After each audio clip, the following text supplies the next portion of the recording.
Voces del CEMEFO. Mi nombre es Antonio y durante 3 años trabajé en el CEMEFO de un pequeño municipio en el sur de México, un lugar tranquilo en apariencia, pero cargado de historias que nadie cuenta abiertamente. Allí, la muerte era una constante, un compañero de trabajo silencioso, y aunque muchos pensarían que uno se acostumbra, la verdad es que cada jornada te sorprende de formas que no esperas.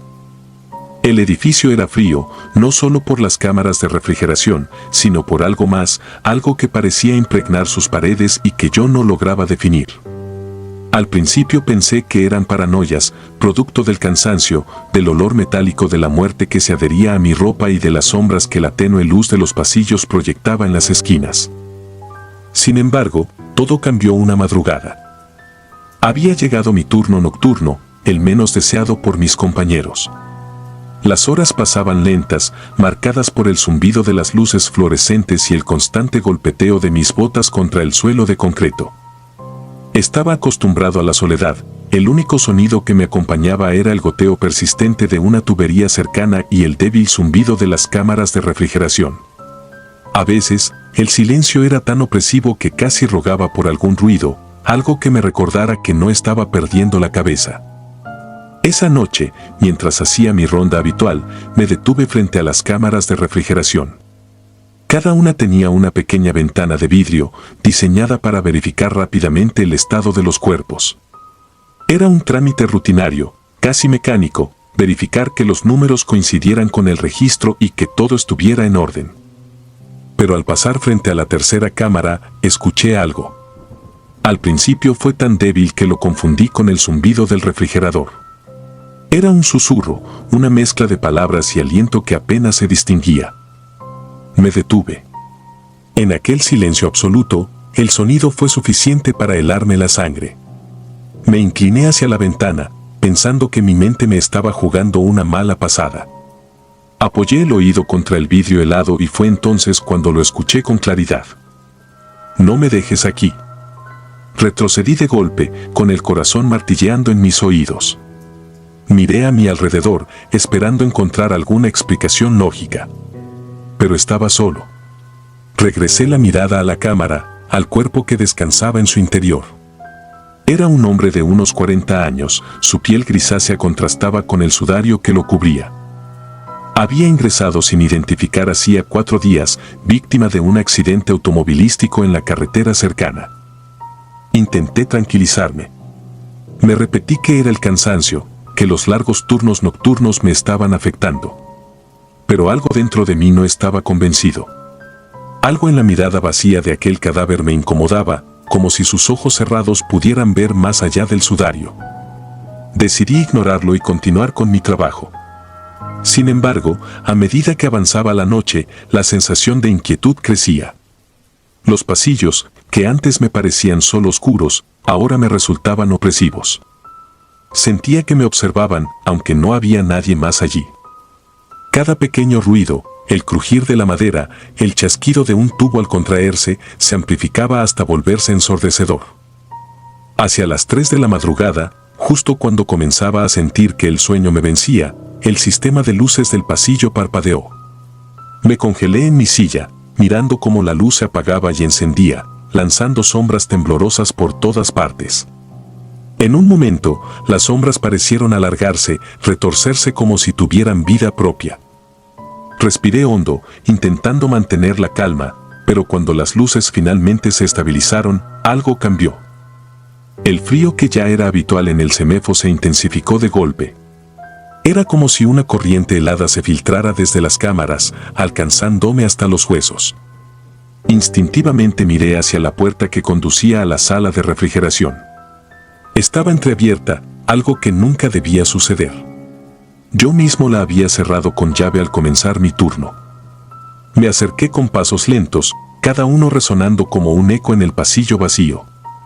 Empujé la puerta con cuidado, revelando las hileras de cámaras perfectamente alineadas. Al fondo, la tercera cámara estaba abierta. No pude evitar un jadeo. Era imposible. Nadie más tenía acceso a esa llave. El cuerpo, el del hombre sin identificar, estaba sobre la camilla metálica, cubierto solo hasta el pecho. Su rostro, inexpresivo, parecía mirarme fijamente. Pero lo que realmente me hizo retroceder fue notar que sus manos, rígidas por la muerte, ahora estaban en una posición diferente. Cuando ingresó, sus brazos descansaban a los lados del cuerpo. Ahora, estaban cruzados sobre su pecho. Un sudor frío me recorrió la frente. Cerré los ojos con fuerza, rogando que, al abrirlos, todo volviera a la normalidad. Pero cuando los abrí, la puerta de otra cámara se abrió lentamente con un chirrido que desgarró el silencio. Era como si algo invisible recorriera la sala, inspeccionando los cuerpos uno por uno. Mis piernas temblaban, pero me obligué a moverme. Avancé hacia la cámara abierta, mis manos sudorosas agarrando con fuerza la linterna que llevaba en el cinturón. El interior estaba vacío. Regresé la mirada al cuerpo del hombre. Su posición no había cambiado, pero el aire alrededor parecía vibrar, como si algo invisible se moviera. Y entonces lo vi. Sobre el vidrio empañado de la tercera cámara apareció una huella. Era pequeña, casi infantil, pero claramente definida. Una mano que no estaba allí hace un momento. El aliento se me atascó en la garganta. Giré en dirección a la puerta, dispuesto a salir corriendo, pero antes de dar el primer paso, escuché otro sonido. Un gemido bajo, casi un lamento, que parecía provenir de todos lados y de ninguno al mismo tiempo. Se extendía por la sala, resonando en las paredes, mientras yo me quedaba petrificado. No era posible. Nada de esto tenía sentido. Tomé el valor suficiente para cerrar la cámara del hombre sin identificar. Lo empujé hacia adentro y cerré el seguro con fuerza, intentando calmar los temblores en mis manos. Sin embargo, cuando volví a mirar el vidrio, ya no era mi reflejo el que veía. Había un rostro, pero no el mío. Era el de una mujer. Su piel estaba pálida, casi translúcida, y sus ojos estaban completamente negros. Me observaba desde el otro lado del cristal, y aunque su boca no se movía, en mi cabeza resonó una sola palabra. ¡Ayuda! El grito quedó atrapado en mi garganta. Retrocedí tan rápido que tropecé con una camilla, cayendo de espaldas al suelo. Desde mi posición, miré cómo las luces del techo parpadeaban nuevamente, mientras las cámaras parecían abrirse y cerrarse solas. Fue entonces cuando noté algo aún peor. Los cuerpos se estaban moviendo. Lentamente, pero sin duda alguna. Podía escuchar el leve crujir de sus articulaciones, el roce del sudario contra sus pieles rígidas. No recuerdo cómo logré salir de la sala. Solo sé que corrí, sin mirar atrás, hasta alcanzar la oficina de seguridad. Llamé a mi superior, balbuceando incoherencias sobre lo que había pasado. Cuando llegó, el lugar parecía normal. Las cámaras estaban cerradas, los cuerpos en su lugar y el frío opresivo había desaparecido. Intentaron convencerme de que todo había sido producto de mi imaginación, de la fatiga acumulada y el estrés del trabajo. Pero yo sé lo que vi. Esa noche algo despertó en ese lugar. Algo que no debería estar allí. Después de ese incidente, presenté mi renuncia. No podía seguir trabajando en un sitio donde las sombras parecían tener vida y los muertos no estaban tan muertos como deberían. Sin embargo, a veces, en mis sueños, escucho nuevamente ese susurro. No me dejes aquí. Y lo peor de todo, es que cada vez suena más cerca. Nunca se fue. Soy Alejandra y trabajé en el CEMEFO de Jalisco durante 5 años. No es un lugar para corazones débiles. El olor a descomposición, los sonidos metálicos de las herramientas de autopsia y la fría indiferencia de la muerte se convierten en algo cotidiano. Aprendes a endurecerte, o al menos eso crees, hasta que algo ocurre y destruye esa falsa armadura. Esa noche parecía como cualquier otra. Habíamos recibido el cuerpo de una mujer que encontraron flotando en el río. Era un caso más de los muchos que llegan sin nombre ni historia, apenas reconocibles por el daño que el agua y los días les habían infligido. Las cuencas de sus ojos estaban vacías, su piel cerosa se deslizaba del tejido muscular como si fuera papel mojado. Cuando abrimos la bolsa de transporte, la peste fue casi insoportable, incluso para mí, que ya estaba acostumbrada. Su cabello enredado y oscuro se pegaba en mechones a su rostro deformado. Era joven, quizá no más de 30 años, pero parecía haber vivido un infierno antes de terminar en el agua. Mientras preparaba las herramientas, noté algo extraño en ella. Sus dedos estaban rígidos en una posición antinatural, como si se aferrara desesperadamente a algo que ya no estaba allí. Tenía la mandíbula desencajada, los dientes apretados en un gesto que me hizo sentir una punzada de incomodidad. Traté de sacudirme el sentimiento. No era la primera vez que veía un cadáver en ese estado. Pero algo, en el fondo de mi mente, me decía que con ella había algo diferente. El protocolo dicta que debemos procesar a cada cuerpo lo más rápido posible para evitar que se acelere la descomposición. Comenzamos a trabajar poco después de que la ingresaron.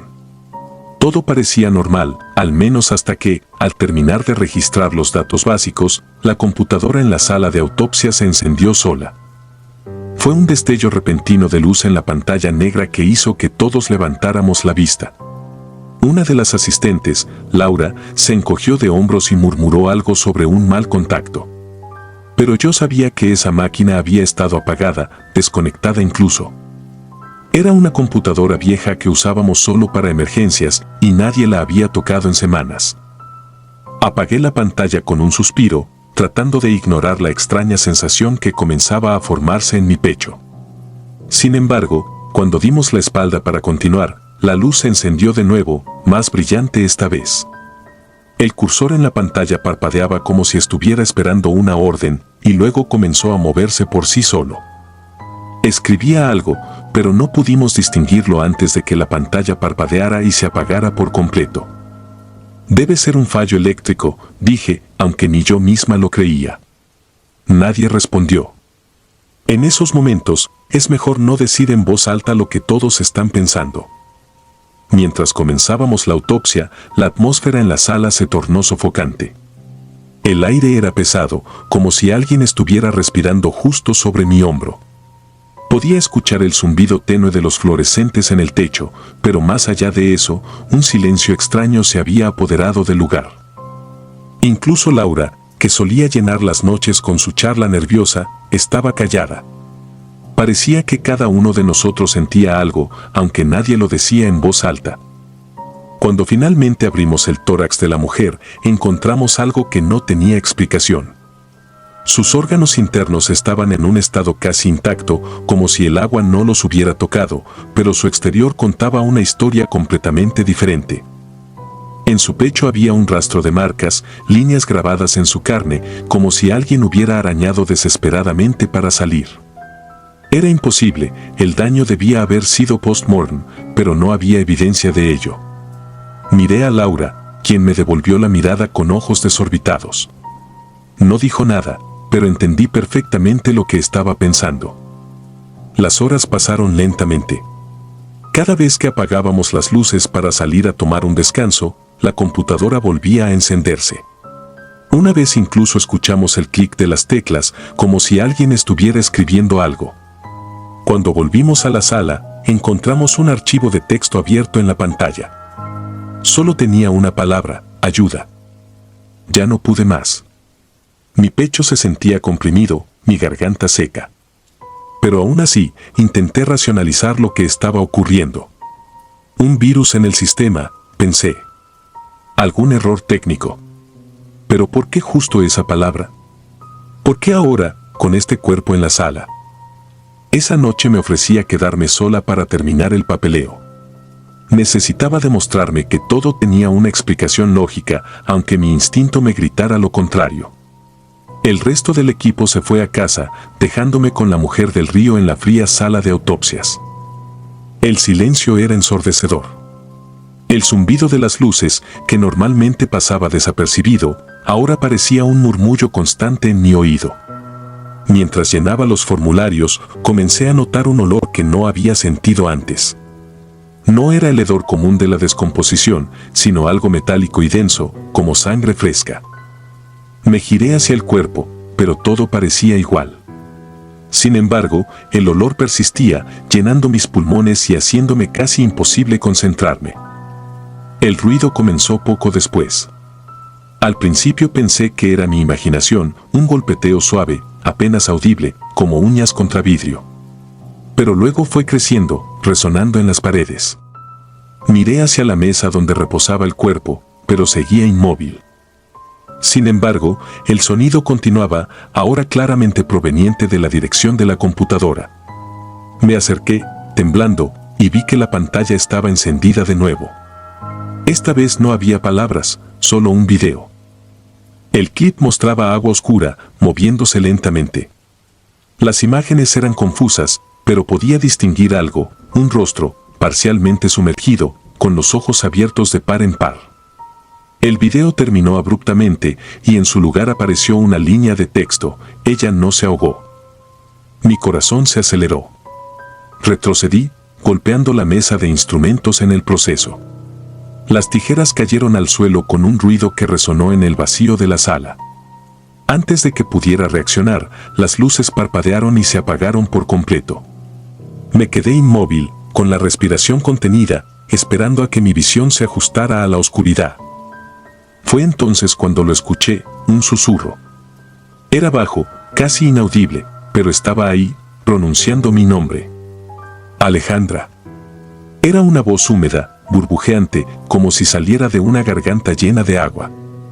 Mi cuerpo entero se congeló, y por un momento sentí que me iba a desmayar.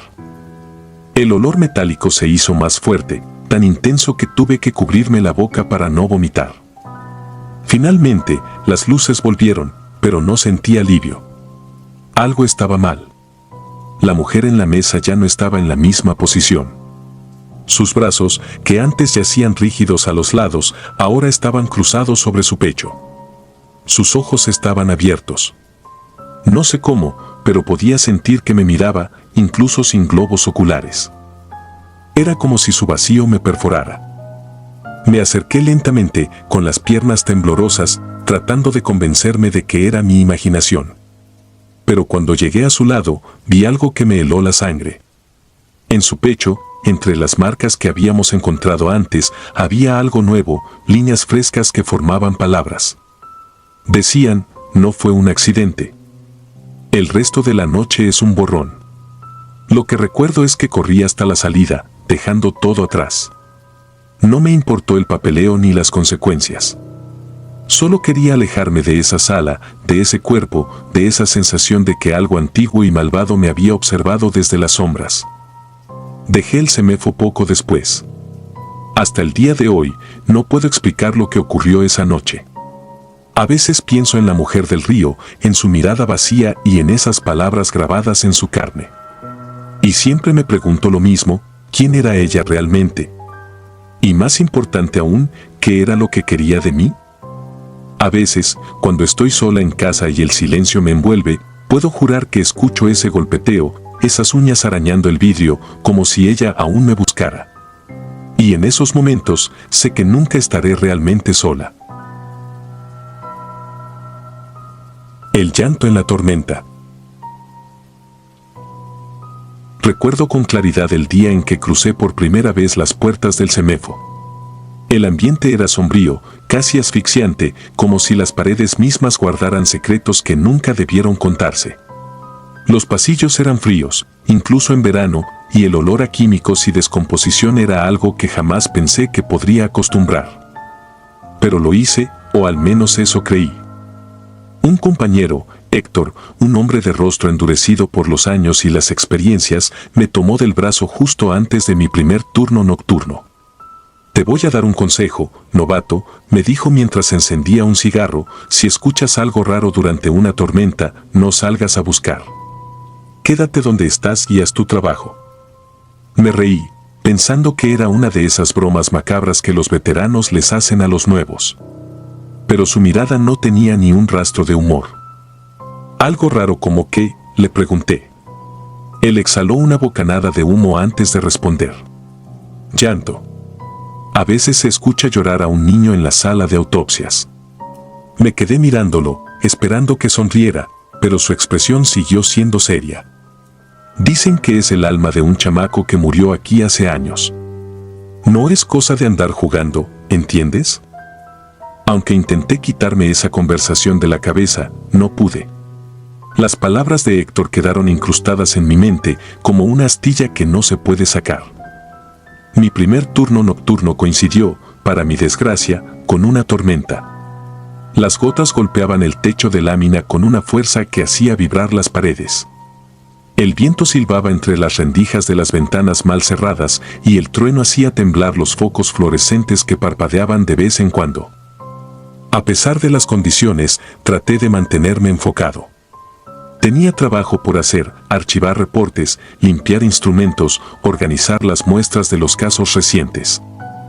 La sala de autopsias estaba vacía esa noche, algo que agradecí. El silencio me daba una calma que no podía encontrar en los pasillos donde los cuerpos esperaban su turno en las frías gavetas. Sin embargo, a medida que la noche avanzaba, una sensación de inquietud comenzó a crecer en mi interior. Cada sombra parecía alargarse más de lo natural, y cada sonido, por insignificante que fuera, se amplificaba en mi mente. Fue casi a las 2 de la mañana cuando lo escuché por primera vez. Un sollozo débil, casi imperceptible, pero lo suficiente para erizarme la piel. Pensé que era el viento, o tal vez mi mente jugándome una mala pasada. Ignoré el sonido y continué limpiando una bandeja metálica. El llanto regresó, más claro esta vez. Era el de un niño, sin duda. Un llanto angustiante, como el de alguien perdido y aterrorizado. Mi corazón empezó a latir con fuerza, y mis manos temblaron tanto que dejé caer la bandeja al suelo con un estruendo metálico que resonó por todo el lugar. Tomé una linterna y salí al pasillo. El sonido venía de la sala de autopsias. No puede ser, murmuré para mí mismo, recordando las palabras de Héctor. Una parte de mí quería hacerle caso, regresar a mi puesto y fingir que no había escuchado nada. Pero mi curiosidad fue más fuerte. Abrí la puerta lentamente y el chirrido de las bisagras se mezcló con el rugido distante de un trueno. La sala estaba desierta, tal como la había dejado. Las camillas de acero quirúrgico reflejaban la luz de los relámpagos que entraba por las ventanas. Todo estaba en su lugar, pero el llanto persistía. Se escuchaba con claridad, como si estuviera justo frente a mí. Revisé cada rincón, moví instrumentos y abrí los armarios, pero no encontré nada. Mientras buscaba, sentí que la temperatura descendía de golpe, como si alguien hubiera abierto un congelador gigante. Mi aliento se volvió visible en la penumbra y un escalofrío recorrió mi espalda. Fue entonces cuando lo vi. En una esquina de la sala, donde la luz apenas alcanzaba, había una pequeña figura. Al principio pensé que era mi imaginación, pero cuando apunté la linterna hacia el rincón, mi sangre se heló. Era un niño, de no más de 7 años, descalzo y con la ropa desgarrada. Su rostro estaba pálido, casi translúcido, y sus ojos oscuros y vacíos me miraban fijamente. El llanto se detuvo en ese instante. No puede ser real, murmuré, dando un paso atrás. Pero el niño no desapareció.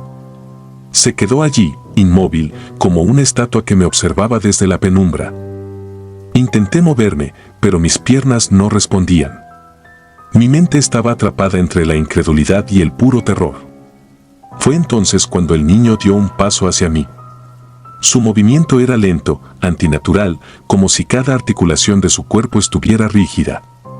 Quise gritar, pero mi voz quedó atrapada en mi garganta. De repente, el llanto regresó, pero esta vez no venía del niño. Venía de las paredes, de las camillas, del aire mismo. Era un coro de sollozos desgarradores que llenaron la sala. Me cubrí los oídos con las manos, pero no sirvió de nada. El sonido estaba dentro de mi cabeza. Cuando finalmente reuní el valor para moverme, corrí hacia la puerta. Pero antes de alcanzarla, sentí una mano helada agarrar mi muñeca. Giré la cabeza y el niño estaba justo detrás de mí. Su rostro ahora estaba deformado, con la mandíbula desencajada y los ojos hundidos en un abismo negro. «No te vayas», susurró con una voz que no era suya, sino una mezcla de varios tonos, como si muchas personas hablaran al mismo tiempo. Logré zafarme de su agarre y salí corriendo. No me detuve hasta llegar al área de oficinas, donde me encerré y traté de recuperar el aliento. El llanto se había detenido, pero el silencio no me tranquilizaba. Pasé el resto de la noche con las luces encendidas, incapaz de volver a la sala de autopsias. Al día siguiente, cuando mi turno terminó, Héctor me estaba esperando en la entrada. Su rostro estaba serio, más de lo habitual. «¿Lo viste, verdad?», me preguntó sin rodeos. Asentí, sin saber qué decir. «No eres el primero», continuó. «Ni serás el último. Ese niño murió aquí hace años, de formas que no te quiero ni contar. Su alma quedó atrapada y no descansa. Pero no te preocupes. Si lo ignoras, eventualmente te dejará en paz». Intenté seguir su consejo, pero las cosas nunca volvieron a ser normales para mí en el CEMEFO. Cada tormenta me llenaba de un miedo irracional y aunque nunca volví a ver al niño, sentía su presencia en cada sombra, en cada rincón oscuro. Finalmente, después de meses de insomnio y paranoia, renuncié al trabajo. Ahora, años después, todavía sueño con esa noche. Con el frío, con el llanto, con esos ojos vacíos. Hay cosas que no se pueden olvidar, no importa cuánto lo intentes. Y hay lugares donde los muertos no están realmente muertos, donde el pasado sigue respirando en la oscuridad. El CEMEFO es uno de esos lugares. El peso del muerto. Mi nombre es Rodrigo, y durante 3 años trabajé como técnico en un CEMEFO, el servicio médico forense, y puedo decirte que pocas experiencias te preparan para lo que ves ahí dentro. Desde cadáveres mutilados por accidentes hasta aquellos que parecen dormir tranquilamente en su último aliento, la muerte se presenta de maneras que nunca imaginarías. Sin embargo, hay una noche que sigue persiguiéndome, una madrugada que marcó un antes y un después en mi vida. Era una jornada normal, o tan normal como puede ser cuando trabajas entre muertos. El cuerpo de un hombre había llegado poco antes de la medianoche. Murió en un accidente de tráfico, su auto quedó destrozado después de estrellarse contra un poste de luz. Según el reporte, conducía solo, pero algo en la descripción del caso ya se sentía extraño. Los testigos dijeron haber visto el coche moverse erráticamente, como si alguien más estuviera jalándolo en direcciones opuestas antes del choque. El cuerpo no presentaba grandes heridas externas, solo algunos rasguños en el rostro y los brazos. Era un hombre robusto, de unos 40 años, piel cetrina y con una expresión en su rostro que me incomodó al instante. Sus ojos estaban abiertos de par en par, como si hubiera visto algo que no podía comprender justo antes de morir. Los forenses dicen que esa expresión es común en accidentes traumáticos, pero esto se sentía diferente. No había pánico en sus ojos, sino algo más profundo, algo que me resultaba imposible describir. Mis compañeros y yo seguimos el protocolo inicial, revisar sus pertenencias, fotografiar el cuerpo, tomar muestras. Todo iba según lo planeado, pero entonces llegó la hora de moverlo a la cámara refrigerada. Ahí fue cuando todo comenzó. El cuerpo estaba en la plancha, y yo, junto con 2 compañeros, nos dispusimos a levantarlo. En cuanto intentamos hacerlo, algo no cuadró. Su peso era anormal. Habíamos manejado cadáveres más pesados sin problema, pero este hombre, que no debía pesar más de 80 kilos, parecía haber duplicado su masa. Mis manos comenzaron a sudar, el agarre en sus brazos se sentía extraño, como si su piel estuviera húmeda a pesar de estar completamente seca. Uno de mis compañeros, Jorge, intentó romper la tensión con una broma, parece que este no quiere irse. Su risa nerviosa resonó en el cuarto vacío, pero ninguno de nosotros respondió. En ese momento, las luces comenzaron a parpadear. Una corriente helada recorrió mi espalda, y por un instante pensé que sería un apagón, algo no poco común en el viejo edificio. Sin embargo, las luces no se apagaron, simplemente titilaban, lanzando destellos que hacían que las sombras de la morgue bailaran como si estuvieran vivas. Fue entonces cuando lo escuchamos. Un gruñido. Bajo, gutural, como si viniera de un animal herido. Pero lo peor no fue el sonido en sí, sino su procedencia, venía del cuerpo. Los tres nos quedamos congelados, incapaces de movernos. Sentí que mi garganta se cerraba y un sudor frío me empapó la frente. Traté de convencerme de que era mi imaginación, un ruido externo que, en mi estado de nervios, había asociado al cadáver. Pero Jorge, con los ojos desorbitados, murmuró, ¿escucharon eso? Nadie respondió. Nadie quería confirmar lo que era evidente. Debe ser aire atrapado en los pulmones, balbuceó Luis, el más joven del grupo, tratando de sonar lógico. Sabía que no creía sus propias palabras. No era posible que un cadáver que llevaba horas ahí todavía pudiera emitir sonidos. Sin embargo, intenté aferrarme a esa explicación. Necesitaba algo racional para no perder la cabeza. Intentamos mover el cuerpo nuevamente y esta vez lo que ocurrió no tiene explicación. Apenas lo levantamos unos centímetros, sentí como si una fuerza invisible lo jalara hacia el suelo con una violencia inhumana. Mis dedos se soltaron involuntariamente y el cadáver cayó de golpe, emitiendo un sonido seco que resonó en toda la sala. Fue entonces cuando lo vi. Por un segundo, juraría que los labios del muerto se movieron. No como un espasmo post-mortem, sino como si estuviera tratando de articular palabras. Mi mente quiso rechazarlo, pero mis ojos no podían apartarse de su rostro. Sus ojos, que antes estaban fijos en el vacío, parecían mirarme directamente ahora. Algo en su expresión había cambiado. Ya no era la muerte lo que veía ahí, era algo más oscuro, algo que no tenía lugar en este mundo. Jorge, que hasta ese momento había sido el más valiente, dio un paso atrás y tropezó con una de las mesas. Maldijo en voz baja, pero sus palabras se quebraron cuando las luces parpadearon de nuevo. Esta vez, el parpadeo fue más prolongado y en el breve momento de oscuridad, escuché un ruido que me heló la sangre, pasos. No eran nuestros. Provenían de algún lugar más allá de la sala. ¿Alguien más está aquí?, preguntó Luis, su voz apenas un susurro.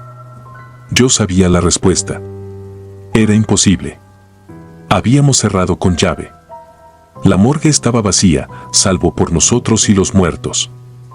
El sonido de los pasos se detuvo, pero el ambiente se cargó de una tensión insoportable. Intentamos ignorarlo y centrarnos en nuestra tarea. Después de todo, ¿qué otra cosa podíamos hacer? Pero al acercarnos de nuevo al cuerpo, todos vimos algo que nos hizo retroceder al unísono. El cadáver había cambiado de posición. Ya no estaba en la postura rígida en la que lo habíamos dejado. Ahora, su cabeza estaba ligeramente girada hacia la izquierda y su brazo derecho parecía haberse deslizado de la plancha. Mis piernas comenzaron a temblar. Nadie dijo nada, pero sabía que todos estábamos pensando lo mismo, eso no podía ser un error nuestro. Habíamos asegurado el cuerpo. Jorge intentó tomar control de la situación. Vamos a moverlo de una vez. Es solo nuestra mente jugándonos trucos, dijo, aunque su voz temblaba tanto como sus manos. Al intentar sujetar el brazo del cadáver, dejó escapar un grito ahogado y retrocedió de golpe. Lo miré y vi que su mano estaba cubierta de una sustancia negra, viscosa, que parecía emanar de los poros del cuerpo. No era sangre ni ningún fluido corporal que hubiéramos visto antes. Era algo más denso, con un olor metálico que me revolvió el estómago. Esto no es normal. Esto no es normal, murmuró Luis, casi al borde de las lágrimas. El gruñido se escuchó de nuevo, pero esta vez fue más fuerte, casi un alarido. Las luces se apagaron completamente, sumiéndonos en una oscuridad total. Mi respiración era lo único que podía oír, hasta que un frío intenso me rodeó, como si algo invisible hubiera llenado el cuarto. Intenté moverme, pero era como si mi cuerpo estuviera paralizado, retenido por una fuerza que no podía ver. Cuando las luces volvieron, el cadáver ya no estaba en la plancha. Los tres nos quedamos mirando el espacio vacío, incapaces de entender lo que ocurría. Jorge comenzó a balbucear una oración, pero fue interrumpido por un ruido que provenía de uno de los rincones de la sala. Era un goteo, un sonido constante que se sentía ensordecedor en medio del silencio. Miré hacia donde provenía y vi la misma sustancia negra acumulándose en el suelo, formando un charco que parecía moverse por sí solo, como si tuviera vida propia. Y entonces lo vimos. El cadáver estaba de pie. No sé cómo, ni cuándo ocurrió, pero ahí estaba, al otro lado del cuarto, con esa mirada aterradora clavada en nosotros. Su boca estaba entreabierta y de ella goteaba el líquido oscuro, como si su cuerpo estuviera descomponiéndose desde adentro.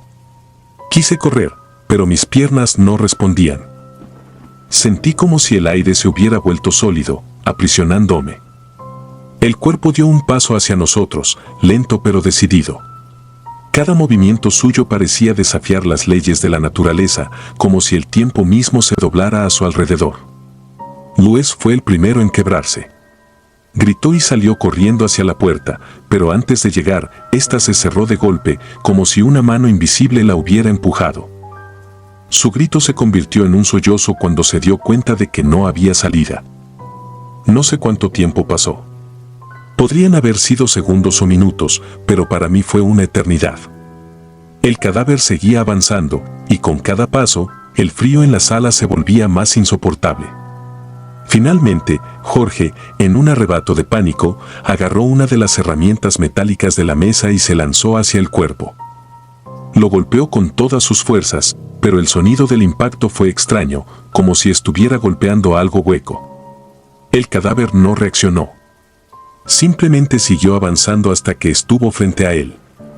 Lo que pasó después es algo que nunca podré olvidar. El cadáver levantó una mano, lenta pero firmemente, y tocó el rostro de Jorge. Fue un contacto apenas un roce, pero la reacción fue inmediata. Jorge dejó caer la herramienta y un grito desgarrador escapó de su garganta. Su cuerpo comenzó a temblar de manera violenta, como si una corriente eléctrica lo atravesara. Sus ojos se pusieron en blanco y de su boca salió un chorro del mismo líquido negro, espeso y nauseabundo que habíamos visto antes. Luis y yo no podíamos hacer nada más que observar, petrificados. El cadáver no apartó la mirada de Jorge mientras éste caía de rodillas, con espasmos que sacudían todo su cuerpo. Entonces, con una lentitud calculada, el cadáver inclinó su cabeza hacia él como si lo estudiara antes de soltarlo.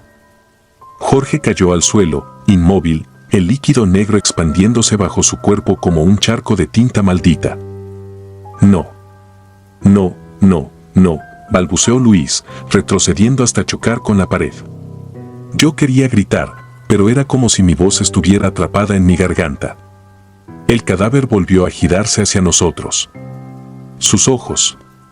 Dios, esos ojos no tenían nada humano.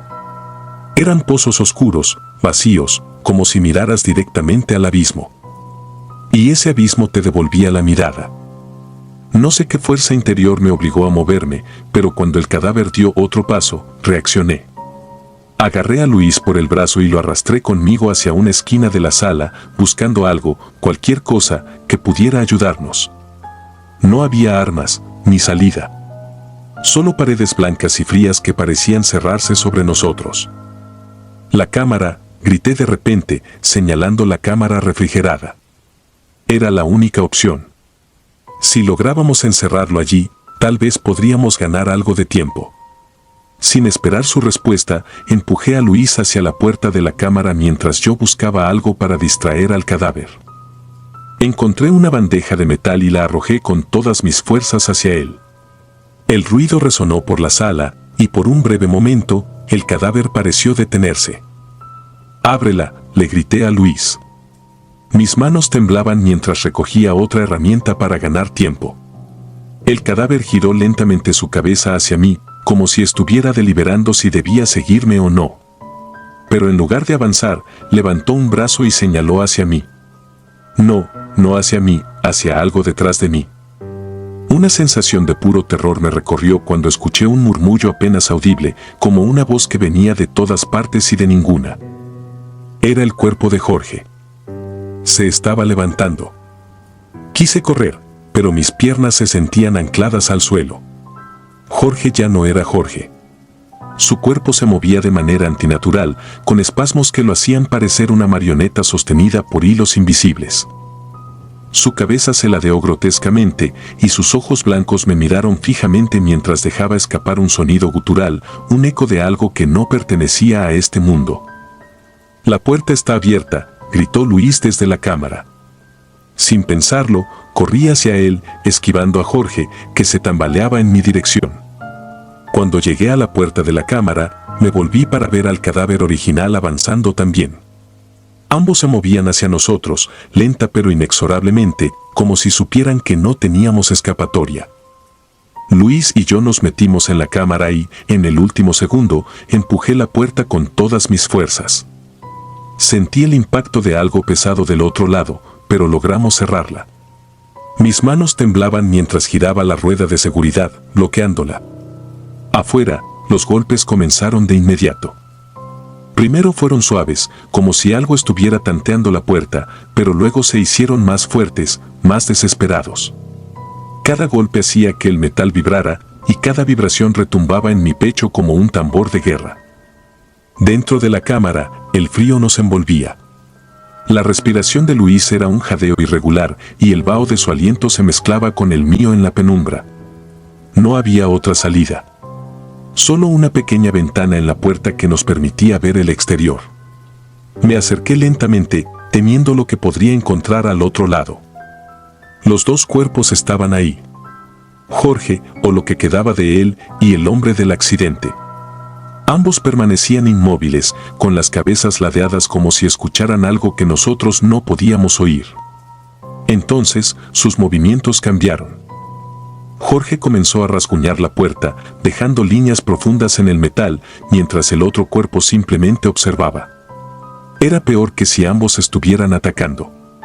Ese silencio cargado de intención era insoportable. Luis se dejó caer al suelo, sollozando. «Esto no puede estar pasando, esto no es real, Rodrigo, esto no es real». Pero era real, más real de lo que quería admitir. Podía sentirlo en mis huesos, en cada fibra de mi ser. Los golpes cesaron de repente y por un momento pensé que se habían ido. Pero cuando miré por la ventana, los cuerpos ya no estaban frente a la puerta. El pasillo estaba vacío, sumido en sombras que parecían moverse por sí mismas.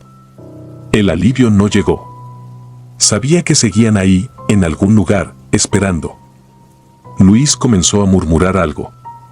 Oraciones, creo. Yo no podía pensar en rezos. Todo mi ser estaba concentrado en la puerta, en los sonidos, en cualquier indicio de que volverían. Entonces, escuché algo que me heló más que el frío de la cámara. Un susurro.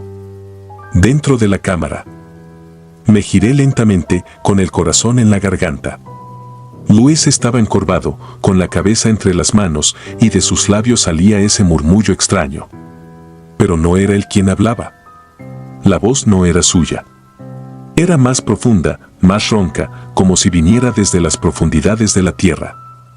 Sus palabras eran ininteligibles, pero su tono era una mezcla de burla y amenaza. «Luis», dije, pero no respondió. Lo toqué en el hombro, y entonces levantó la cabeza. Sus ojos ya no eran los suyos. Eran pozos oscuros, como los del cadáver. Retrocedí instintivamente, chocando contra la pared helada. Luis se levantó lentamente, con movimientos rígidos, y comenzó a avanzar hacia mí. Mi mente buscaba desesperadamente una salida, pero no había ninguna. Estaba atrapado. Cuando estaba a punto de alcanzarme, las luces de la cámara comenzaron a parpadear, y una última vez, todo quedó en completa oscuridad. No recuerdo cómo salí de ahí. Solo sé que desperté en el hospital, con el sonido de máquinas y voces lejanas a mi alrededor. Me dijeron que había sido encontrado en la morgue, solo, desmayado frente a una puerta metálica cubierta de marcas. No había rastro de Luis, ni de los cuerpos. Dejé mi trabajo en el CEMEFO después de eso. Nunca volví a pisar ese lugar. Pero a veces, en las noches más silenciosas, puedo escuchar ese gruñido, ese susurro que no pertenece a este mundo. Y siempre me pregunto qué fue lo que realmente ocurrió esa noche. Y si algo, o alguien, me está esperando todavía. Si disfrutas de los relatos, te invitamos a apoyarnos con un like y un comentario, ya que eso nos ayuda muchísimo. Además, si aún no estás suscrito o suscrita, te animamos a formar parte de la comunidad del terror. Muchas gracias por escucharnos y por tu apoyo.